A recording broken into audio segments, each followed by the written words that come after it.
साथियों, एक और Kashmiri doctor Muzaffar rather radar पर हैं और दुनिया की एक बहुत बड़ी एजेंसी जिसको इंटरपोल के नाम से जाना जाता है और बड़े केसेस में आम तौर पर दुनिया भर के अंदर जो दहशतगर्दी से मुंसलिक अफराद हैं या इस तरह के जुड़े केसेस में हैं, बहुत मुश्किल और वीआईपी केसेस आप आसान लफ्ज़ों में कहिएगा, हाई प्रोफाइल केसेस में इंटरपोल की मदद हासिल की जाती है और वही यहाँ पर भी हुआ है। इस कश्मीरी डॉक्टर मुज़फ़्फ़र राथर जिसका नाम है, जिस पर इंटरपोल अब नज़र बनाएगी, क्योंकि यहाँ की पुलिस, यहाँ की एजेंसीज, बल्कि एनआईए की तरफ से ख़ास तौर से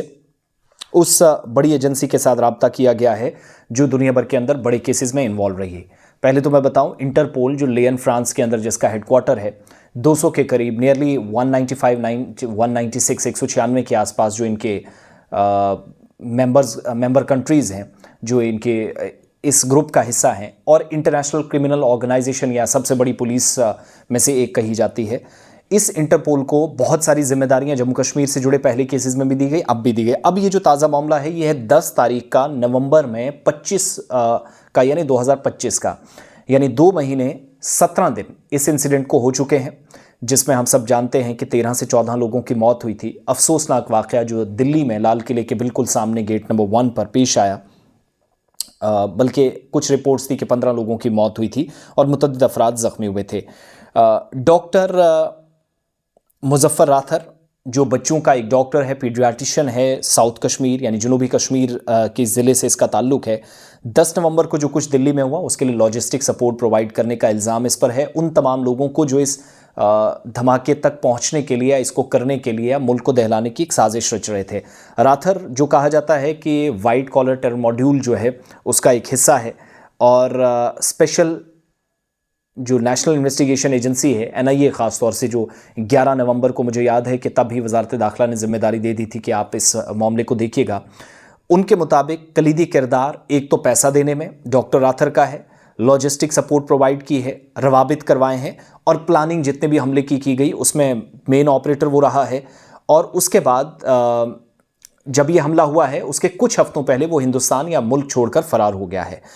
इन्वेस्टिगेटर्स के मुताबिक या एजेंसी के मुताबिक राथर जो सबसे बड़ा और मेन कॉन्स्पिरेटर, सबसे जो बड़ा साजिश करता है,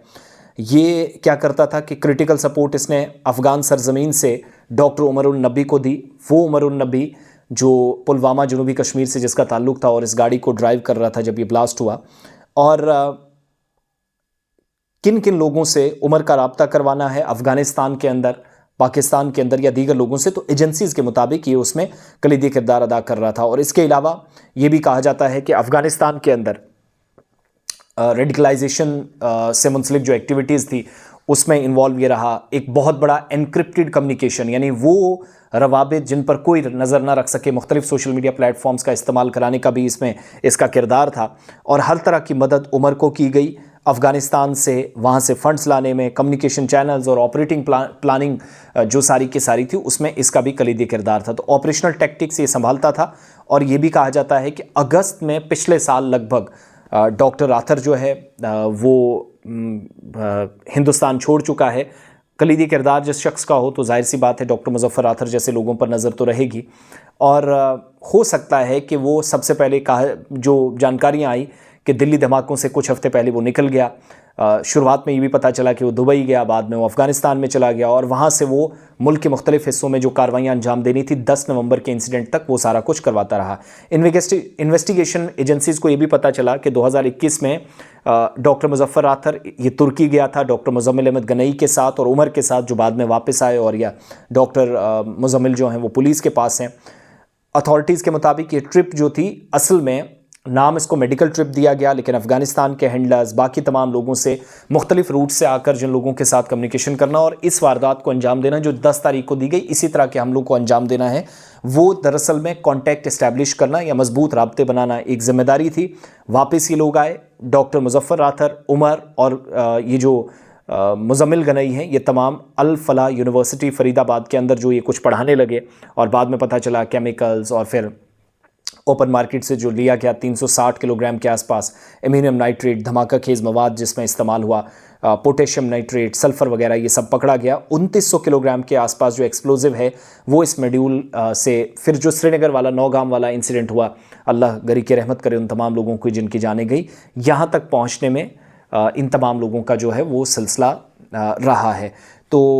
वो जो ट्रायल था इन्वेस्टिगेटर्स का अल-फलाह यूनिवर्सिटी फरीदाबाद में, वहाँ से पता चला, मज़ीद गिरफ्तारियाँ हुई, साजो सामान पकड़ा गया। सिक्योरिटी एजेंसीज़ जो हैं वो इंटरपोल रेड कॉर्नर नोटिस जो हैं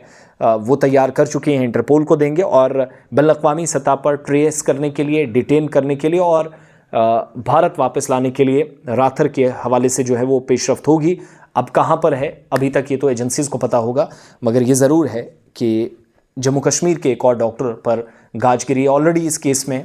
निस्फ दर्जन से ज़्यादा, जो मेरी जानकारी 8 के करीब डॉक्टर्स हैं, जिसमें डॉक्टर शाहिदा वगैरह और लखनऊ हरियाणा तक गिरफ्तारियां हुई हैं। तो कुल मिलाकर 8 लोग पहले ही गिरफ्तार हुए थे, मज़ीद लोगों से पूछताछ हुई। अब मुजफ्फर राथर पर भी इंटरपोल जैसी इंटरनेशनली बड़ी एजेंसी नज़र रखेगी, ट्रैक डाउन करेगी, ट्रेस करेगी, फिर उसके बाद गिरफ्तार करना है, फिर वापस भारत लाना है, एक बड़े चैलेंज की तरफ जाएंगे।